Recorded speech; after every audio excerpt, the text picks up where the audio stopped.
Hello and welcome to Newsfeed on Trust TV. I am Sumaya Abubakar, taking you through the stories trending online that people are talking about and sharing around the globe today.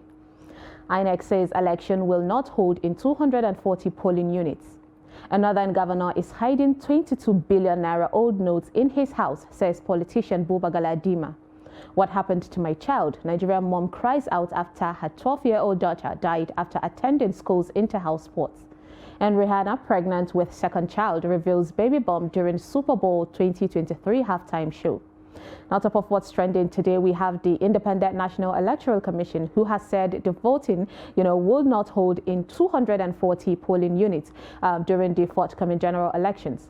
The INEC chairman, Professor Mahmoud Yakubu, disclosed this during a meeting with political parties on Monday, February 13, at the INEC headquarters in Abuja ahead of the elections. According to him, in 2021, with the support of the different parties and that of other critical stakeholders, the Commission successfully expanded voter access to polling units. 25 years after the last delimitation exercise in 1996. Consequently, the number of polling units increased from 119,973 to the current figure of 176,848. Yakubu said there are 240 polling units without registered voters spread across 28 states and the Federal Capital Territory. They range from 1 polling unit to 12 polling units in each state and the FCT, except Taraba and Imo State with 34 and 38 polling units respectively. No new registrants chose the polling units and no voters indicated interest to transfer to them during the last continuous voter registration, mainly from security reasons. This means that no election will hold in this polling unit. The Commission also warned that it will not accept a situation where 2 or more party agents report to the polling units and cause confusion. INEC added that any agent found to be engaged in such act will be arrested and prosecuted. A netizen said, if this is the reason, then kudos to INEC before some persons start giving figures to polling units where people never voted. Another commented, give us a list of the polling units now. A lady added, what about the people using those polling units before? Are they dead? Why cancel a polling unit because there are no new registrants, or are those polling units new? Next on what's trending, we have politician Buba Galadima, who made some allegations during an interview in regards to the new redesigned Naira notes with Trust TV, where he said that in a northwest part of the country, a governor was hiding about 22 billion Naira old notes in his house. Take a look at what he had to say. The government said they are doing this because a lot of people have amassed wealth, all the currency in their private houses. Agreed. You agree with that? I agree. How? Because I know that there is a governor in the northwestern part of this country that has got, from intelligence, yes, has got about 22 billion naira of the old currency. What? Engineer? 22 billion of the old currency stacked in his house. Yes, a governor in the governor in Northwest. A guy commented, if you're so sure of this, why not call names? This is one thing I hate about revelations like this. In our current situations, it's counterproductive. Another said, this is why I'm supporting the CBN policy and the deadline, even though it's affecting me. If only Nigerians would understand and support the CBN governor. Someone added, obvious fact, not just one, but majority of them. That is why they are fighting CBN governor and President Buhari.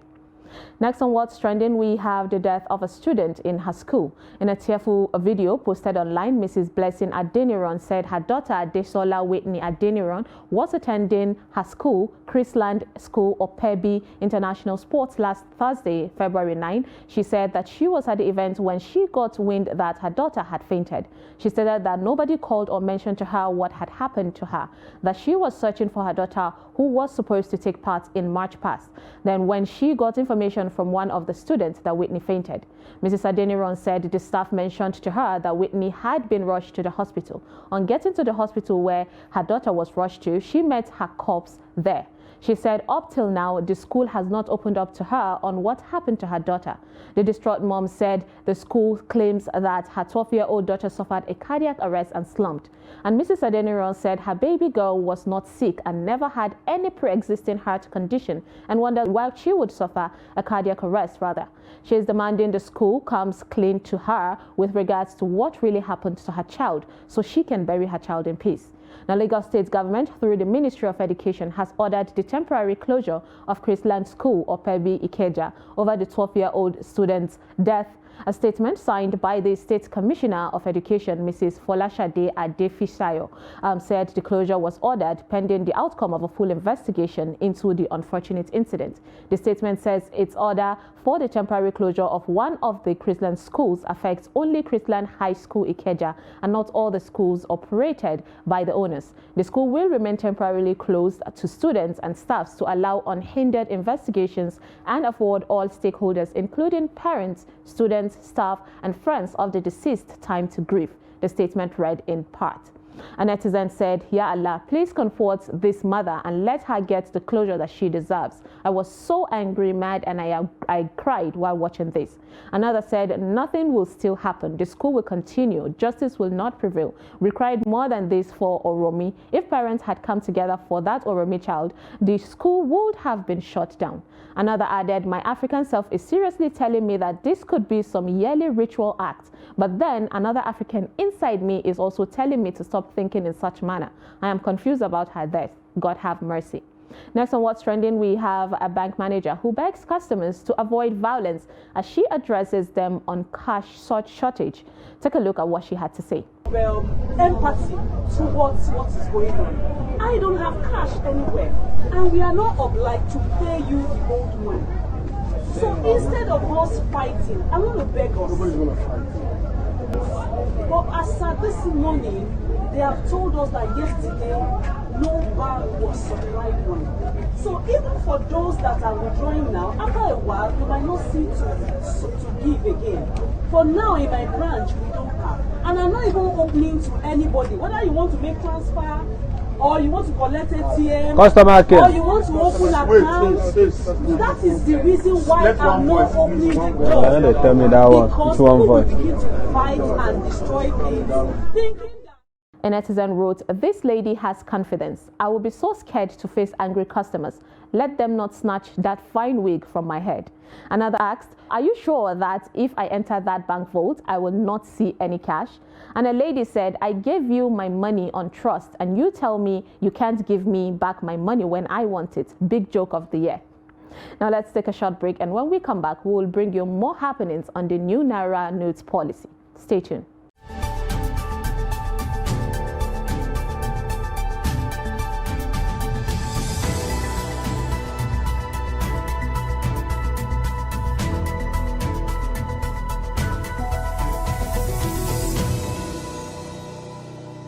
Welcome back. It's Newsfeed. Elderly man weeps bitterly in banks over unavailability of cash. Take a look at his reaction. Open 2000. Ilé inú owó mi dẹ̀ wá bí mi ní kọ́ mo sí ní mo bẹ̀rẹ̀ dé níbi tí ìjẹ̀wò látàárọ̀ mo ti dọ̀ apẹ̀tẹ̀ tìpátì kòkò láìsí pé mi ìdánwò mi. Àbí tí wọ́n bá fẹ́ pa mí nìsín oògùn kí ni mo rà ẹni ohun ò ta oògùn ló ti bà lọ gbówó wa mo ṣe kò sí ráyé nígbà tí ìṣe pé mi ìdánwò. Àbí ti 800 ti máa 80 something ti máa gbà lójú ti máa gbà fi jẹun mi. A lady commented, "It is absolutely difficult being Nigerian. Every policy seems to work against the common man." Another said, "This breaks my heart. I am tired of seeing or reading Nigerian story. Only bitterness everywhere, every time." Another lady said, "This country is tiring. To collect the money you saved is now a problem." And someone added that elderly people are the ones mostly affected in this period. Most of them can't make transfers or use ATM, so they must need to go to the bank, which is totally unfair because there is no cash to give out. Next on what's trending on social media, we have the Governor Bello Matawalle of Zamfara, who has directed security agencies in the state to arrest those rejecting the old Naira note, saying that it was against the constitutional rights of citizens. Speaking at an event on Friday, February 10, the governor said that the old currency notes remained legal tender until the final verdict of the Supreme Court on the matter. According to a statement by his media aide, Jamilu Ilyasu Matawalle said that anyone who refused to accept the old currency notes of 200 Naira, 500 Naira and 1,000 Naira in the state would be arrested. A netizen said they will be rejecting notes like they have the one that they have printed. A guy commented, "These northern states operate on a different law in Nigeria." Another person said the CBN has the final say on matters that relate to the Nigerian currency. And a lady added that Chicken Republic has been rejecting it since Monday. Arrest them. Next on what's trending, we have Portable, who leaks their private chat as Tiwa Savage replies his DM. Now, controversial Nigerian singer Portable Omola Lomi has leaked his private chat as Tiwa Savage replies his DM. The singer jubilates as his senior colleague Tiwa Savage showed him love. Here is his reaction. You dey whine Jesus. According to what Mama Tiwa gave me the bed, according to our Savage, you dey whine. You dey whine to say easy. Make Tiwa Savage reply you on Instagram. I don't blow. You say I don't blow. Google do this. You do this. You go there. I don't blow. Mama don't later reply me. And say yala yayi to reply me. Yala don't spray me money before on stage. Yala don't reply me on Instagram. Wala. The whole world go hear this. Wala. Someone commented, "It's his innocent excitement for me. What a cute Agberu." A lady wrote, "Funny thing is, if Tiwa do anyhow this evening, she will still collect from Portable's hand." And another said, "Wahala for anybody who does not like Portable. The guy is a free spirit." And a guy advised Tiwa, "Please be mindful what you discuss with this guy, otherwise he will cast you once you both quarrel." Next on what's trending, we have Rihanna, who is pregnant with her second child. She reveals the baby bump during Super Bowl 2023 halftime show. The 34-year-old singer revealed the big news as she performed at the 2023 Super Bowl halftime on Sunday, February 12, 2023. The proud mother-to-be took the stage dressed head to toe in bright red, revealing a baby bump and becoming the first pregnant woman to star in the halftime show. During the performance of her song, "Lady Better Have My Money," the singer rubbed her stomach on stage in front of delighted attendees. A rep for the singer has confirmed that she is pregnant with baby number 2. The Grammy winner and her BU rapper A$AP Rocky welcomed their first child in May 2022. The Barbadian singer and businesswoman Rihanna and rapper A$AP Rocky are expecting baby number 2 9 months after she welcomed a son with A$AP Rocky. A netizen said, "A$AP is making them babies ASAP. I love this." Another said she has tried. She dedicated her 20s to her career. If she wants a family now, it's a good choice. Another said, "I pray Don Jazzy doesn't see this." Another BP for Don Baba J today. A lady commented, "This is good. A$AP not taking chances. Even me, if I was a man, I would. If I was to be with Rihanna, I will not take any chances. Each year, each child. You no go anywhere." And lastly, also a funny video of a white man who is teaching the netizens how to make fufu. Take a look. Egentlig fufu. Det her har jeg jo lurt på faktisk. Her bruker jeg 2 cassava-røtter, også kjent som yucca. Disse skreller jeg og kutter i 4, og så skjærte jeg vekk rota i midten. Skjærte opp i små biter, skylte de godt og lot de stå i vann i 30 minutter. Så tok jeg 2 grønne plantains, skreller de og kutter de opp. Siden det er ganske mye stivelse i cassavaen, så bruker man plantains for at det ikke skal bli alt for sticky. Jeg vil anbefale på det sterkeste å bruke en sterk blender på det her. Jeg har ikke en blender, så jeg måtte bruke stavmikser. Og det resulterte til at den her kanskje ikke ble like smooth som jeg vil ha den, og så tok det litt lengre tid. Well, I bet you never knew the process. And that is all on Newsfeed today on Trust TV. Follow us and subscribe to all our social media platforms: Facebook, YouTube, Instagram, and Twitter. Bye.